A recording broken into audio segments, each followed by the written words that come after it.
Bonjour, bonjour à toutes et à tous. Bonjour tout le monde. J'espère que vous allez bien. On va laisser quelques minutes le temps que tout le monde se connecte. Je me présente rapidement, je m'appelle Juliette Sanicolo, je suis responsable de la communauté des coachs.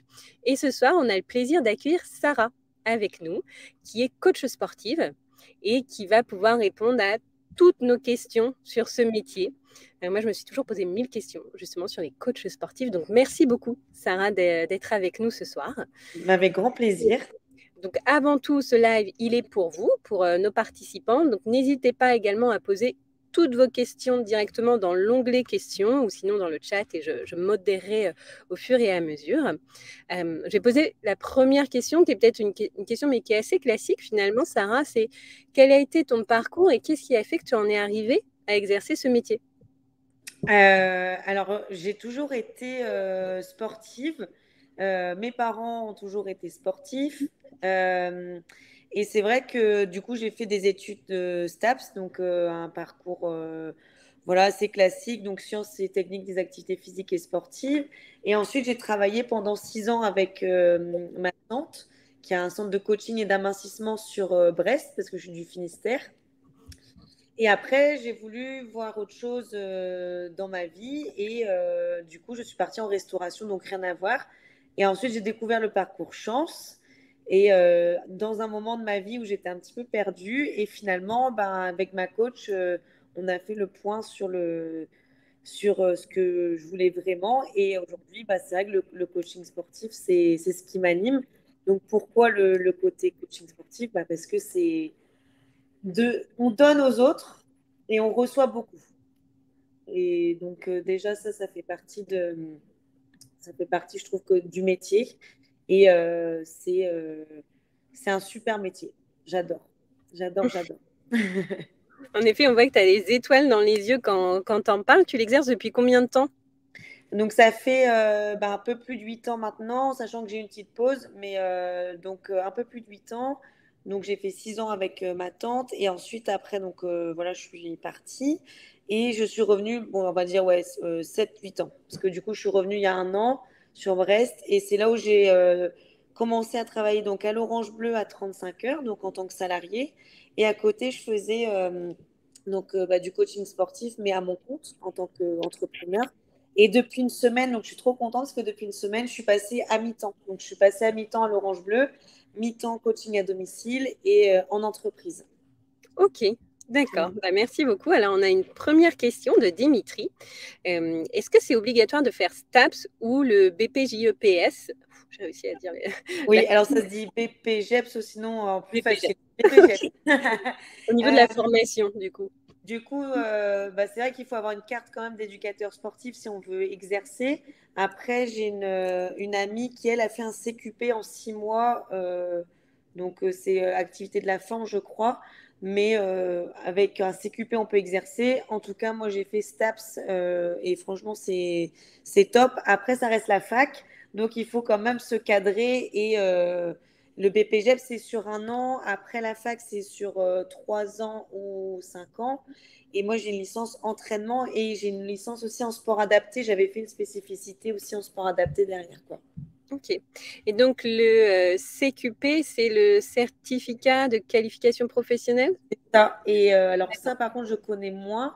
Par contre, je pourrais donner le numéro de mon ami qui l'a fait, qui pourrait peut-être répondre aux questions si certains veulent un peu plus d'informations là-dessus.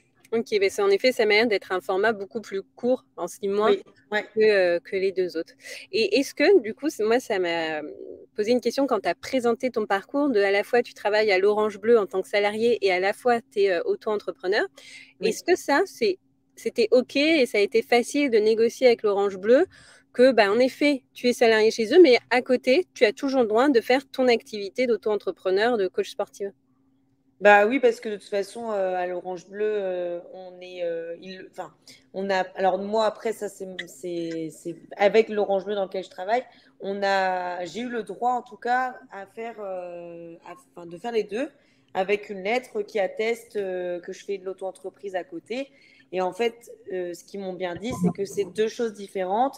Il y a le côté orange-bleu où c'est des cours collectifs et donc on est sur un budget beaucoup moins important que du personnel trainer où là, on va chez les gens, on prend 1 heure avec une personne, donc c'est encore différent. Donc, ils m'ont dit qu'il n'y avait pas de souci si je voulais faire les deux. Ok, d'accord. Donc c'est peut-être plutôt une pratique qui est assez courante Oui, dans ce secteur. oui, oui, tout à fait. Il n'y a pas de souci de faire les deux. En tout cas, moi, avec l'employeur que j'ai eu, il n'y avait pas de problème. Et j'ai été honnête dès le départ. Et de toute façon, on le sait très bien que c'est pas à l'Orange Bleu qu'on est le mieux payé. Désolée, hein, mais en tout cas, moi, je voulais aussi, donc déjà d'une, développer l'activité pour moi et de deux, voilà, augmenter un petit peu mon salaire mensuel, quoi. Ok. Eh bien, merci beaucoup pour ces réponses. Euh, Tu nous as expliqué que du coup, tu avais fait ce métier-là pendant 8 ans, qu'il y a eu une petite pause entre les deux. Mm. Est-ce que au moment où tu as décidé de le reprendre, tu as eu des hésitations, des doutes quelles étaient un peu tes craintes finalement? Alors, bah oui, oui, quand j'ai repris cette activité-là, en fait, c'est grâce au parcours chance finalement que je suis revenue à ce métier-là parce que donc j'ai été coach sportive, après j'ai fait de la restauration, j'ai aussi fait, j'ai fait du commercial et arrivé à la fin du boulot de commercial, je dis mais maintenant je fais quoi de ma vie? Donc le parcours chance est arrivé et en fait je suis revenue donc dans ma ville d'origine et c'est là que ma tante elle a eu besoin de moi puisque son salarié était malade. Et du coup, elle me dit, bah voilà, Sarah, vu que tu es sur Brest, est-ce que tu peux me dépanner voilà, mon salarié, il est malade, est-ce que tu peux revenir? Et moi, je dis, ah ben oui, carrément. Alors, je vais y aller, mais ça fait du coup un peu plus d'1 an que j'étais partie. Je vais faire ce que je peux, quoi. Et finalement, ben, j'avais des doutes dans le sens où est-ce que je vais pouvoir toujours animer? Est-ce que je saurai toujours faire? Est-ce que je vais me sentir légitime à ma place? Et en fait, je suis arrivée à la séance de sport, à la séance de coaching, et tout était facile. Facile, facile, facile. Je connaissais en plus certains adhérents qui étaient toujours chez ma tante que j'avais connue avant de partir. Euh, L'endroit, elle avait déménagé, mais bon, il y avait toujours les mêmes appareils. Et en fait, c'est revenu comme si, comme le vélo, en fait, ça s'oublie pas. Et donc, les doutes se sont envolés. Alors, forcément, avant d'y aller, bah, je m'étais dit, bah, je vais peut-être préparer une séance.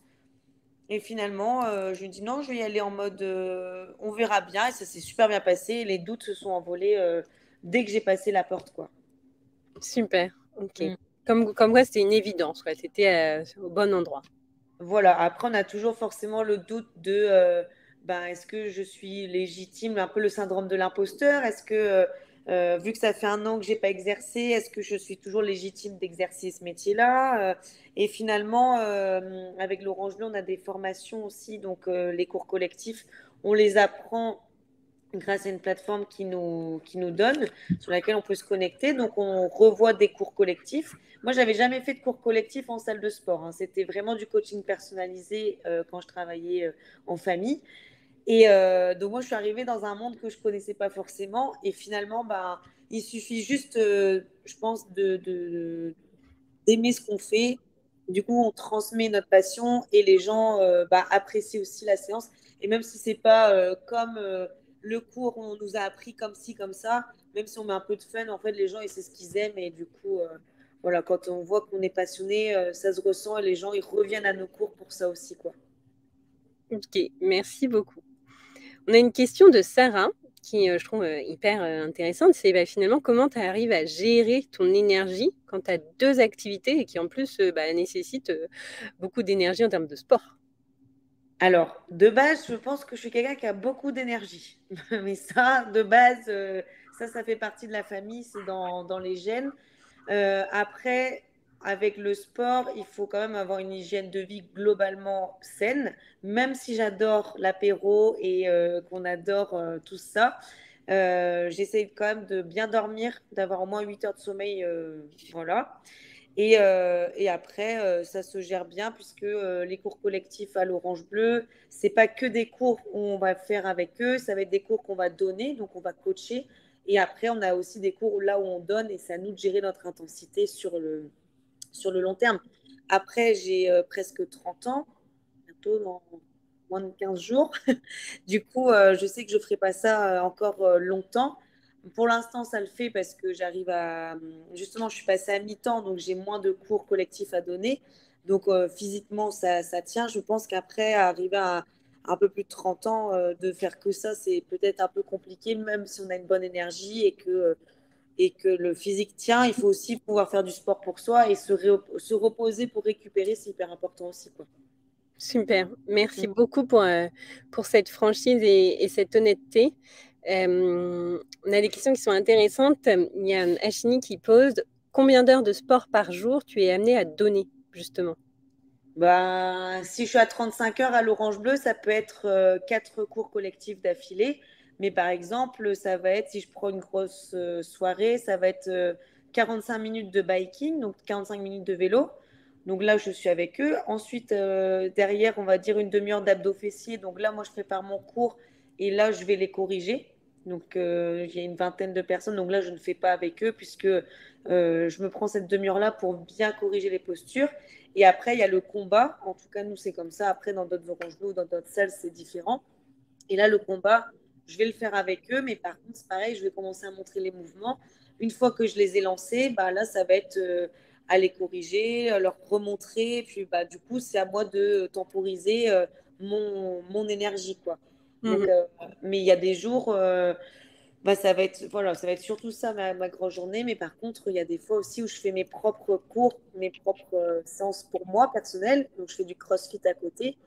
Et j'essaye de caler mes journées de CrossFit, mes cours de CrossFit perso, sur des journées où ça va être que du coaching, on va dire. Ça va être de l'abdos fessier, ça va être un intégral, on va travailler tout le corps, mais c'est pas moi qui vais le faire avec eux. Comme ça, bah, moi, je me repose, entre guillemets, et je suis plus là à les coacher, quoi. Donc, physiquement, c'est moins intense.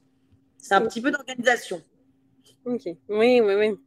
Et est-ce que, moi, je me pose une question, quand on travaille dans une salle de sport, donc tu es à 35 heures, mais tu disais donc 4 heures par jour, est-ce qu'il y a d'autres tâches que tu dois faire, autres que de donner des cours finalement de sport quand tu es en salle de sport? Bah justement, donc il y a les cours collectifs et il y a le plateau, on appelle ça. Donc là, en fait, les gens, ils viennent s'entraîner donc sur les machines. Donc ça peut être sur l'elliptique, le machine cardio guidé ou poids libre. Et en fait, nous, à l'Orange Bleu, on donne des programmes sportifs. Et donc là, on accompagne les gens sur le plateau. On leur dit, bah voilà, il faut que tu te mettes dans telle position pour pas te blesser. Donc là, il y a un accompagnement.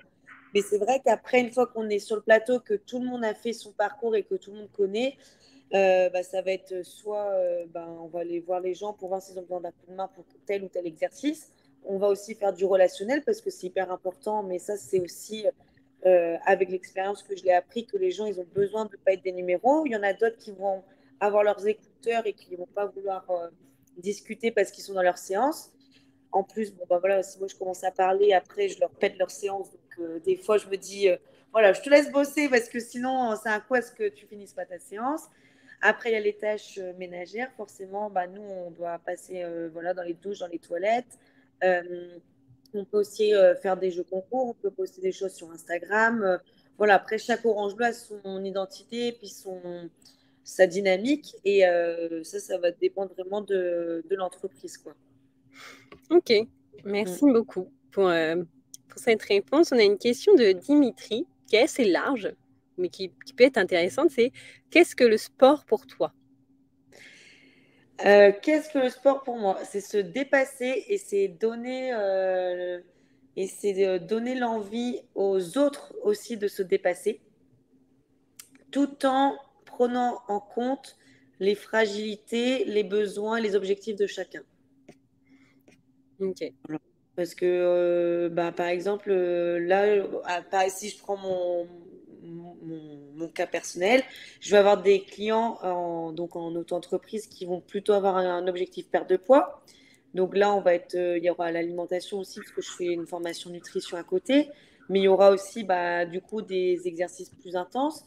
Il y en a d'autres qui vont avoir des blessures ou des fragilités, mais qui veulent aussi perdre du poids, donc il va falloir s'adapter tout en leur donnant envie. Il y en a d'autres, ça va plutôt être une remise en forme. Donc, il faut vraiment essayer de s'adapter en fonction de chacun.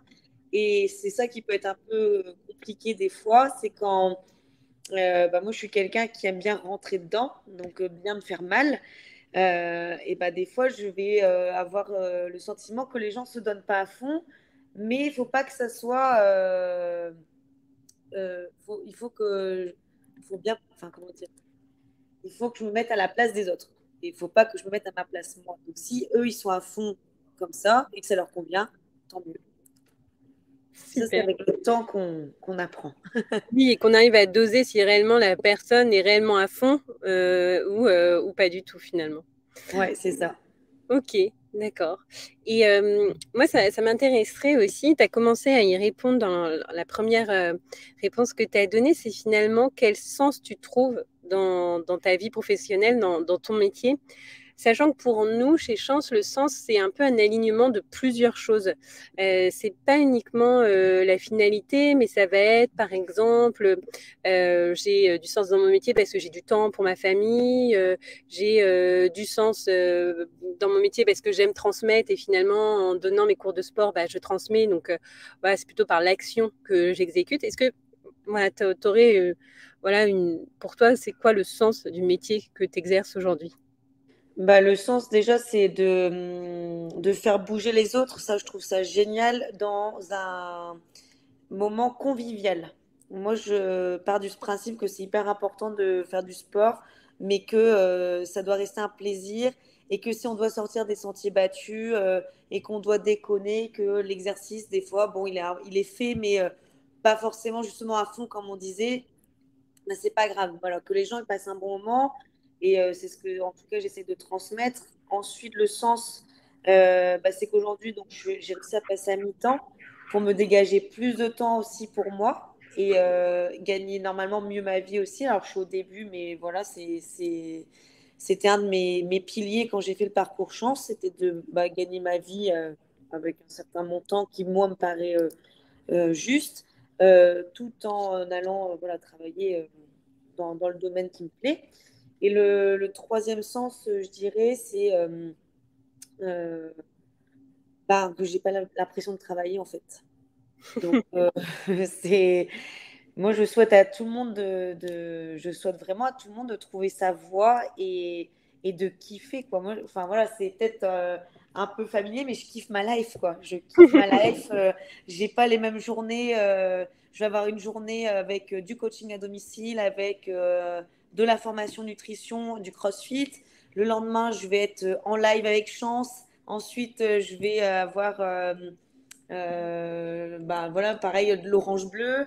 Après, je vais aller voir des copains et après, je vais aller manger avec un rendez-vous professionnel. Enfin, voilà, du coup, les journées ne se ressemblent pas et c'est ça aussi qui est vachement chouette dans l'entrepreneuriat et le salariat, du coup. Mm. Merci beaucoup pour cette franchise. Il y a Chini qui a posé une question et après je poserai une autre question un peu plus les pieds dans le plat parce que tu as commencé à y répondre.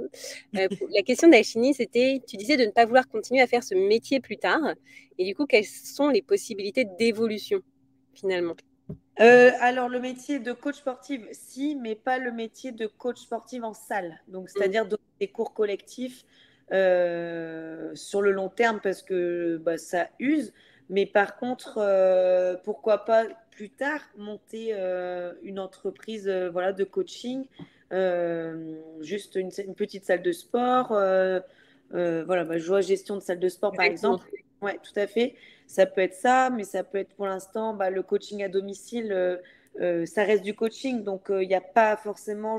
Alors, faut montrer les exercices, mais on n'est pas dans une séance de 45 minutes où je vais faire les 45 minutes avec la personne. Donc, c'est vraiment du coaching. Ça nous préserve physiquement et à côté, moi, ça me permet de faire mon sport aussi à côté plus longtemps. Donc, le coaching à domicile, le coaching en entreprise aussi. Donc, ça peut être vraiment une évolution ou pourquoi pas à terme monter carrément ma salle de sport. Voilà, mais pour l'instant, ça me convient comme ça. Ben, merci beaucoup, Sarah. J'ai une question du coup, et après on reposera celle de Mathilde parce qu'on y a déjà répondu au début sur les formations. Moi, j'ai une question, tu as commencé à y répondre, c'est sur le salaire. Parce que, voilà, on est en coulisses. C'est Oui. quel salaire on peut espérer avoir quand on est coach sportif en salle et qu'on débute, on se reconvertit, et quand on est coach sportif peut-être voilà, à son compte. Alors, moi, en tant que coach sportive à l'Orange Bleu, je suis payée au SMIC, donc c'est 1 400 euros, on va dire. Et aujourd'hui, moi, mon objectif, c'est d'arriver à atteindre en mi-temps, donc ça ferait 700, et d'avoir 2 000 euros net par mois grâce à mon autre mi-temps, du coup, du coaching à domicile et en entreprise, quoi. Mm. Donc, je pense, après, ça dépend vraiment bah, du nombre d'heures qu'on fait. Ça, c'est toujours pareil. Quand on est à son compte, on bosse pour soi. Donc, si on a envie de bosser, de se faire de l'argent, bah, on bosse, on prend des créneaux sur la semaine. Alors, il faut savoir aussi qu'il y a un petit bémol, on va dire, sur le coaching sportif, c'est que on travaille sur les créneaux où les gens ne travaillent pas. Ça, faut le C'est ça. savoir. C'est-à-dire entre midi et deux, mais surtout le soir, le samedi, le dimanche. Ça peut être... Après, ça va être à nous de fixer nos créneaux, mais au départ, c'est important pour moi, en tout cas, je trouve, de ne pas refuser la clientèle, surtout quand on démarre. Et on ne peut pas se permettre de dire, bah non, mais moi je fais 9h, 17h. Ça, c'est pas possible. Les gens, c'est compliqué pour eux de trouver des créneaux dans la journée, globalement, quoi. Oui. Oui, il faut avoir bien en tête qu'en fait, il faut être disponible quand les gens sont disponibles. Donc peut-être un emploi du temps un peu décalé.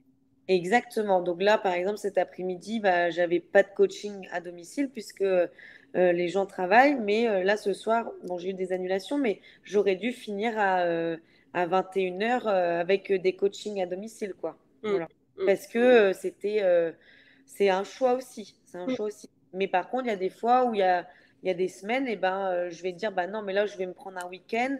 Bah, dans ce cas-là, je vais faire un peu plus d'heures en début de semaine, quitte à être full. Mais par contre, je me prends 3 jours de week-end, quoi. Mm. Ça, c'est après, c'est à chacun de voir, euh, à chacun de voir comment il veut gérer son emploi du temps, quoi. Mm. Mm. Mm. Merci beaucoup, Sarah. Et donc, De la rien. dernière question, donc, pour répondre à Mathilde sur les formations, du coup, on a Oui. vu qu'il y avait trois types de formations. Donc, il y a STAPS qui dure 3 ans, c'est ça? Alors, 3 ans ou plus si on fait un master. Ok, Donc, ça peut être 5. Ensuite, il y a bah, le BPGEPS qui dure 1 an. Et là, j'ai une amie qui a fait un CQP, donc de 6 mois. ok. Voilà. Merci beaucoup.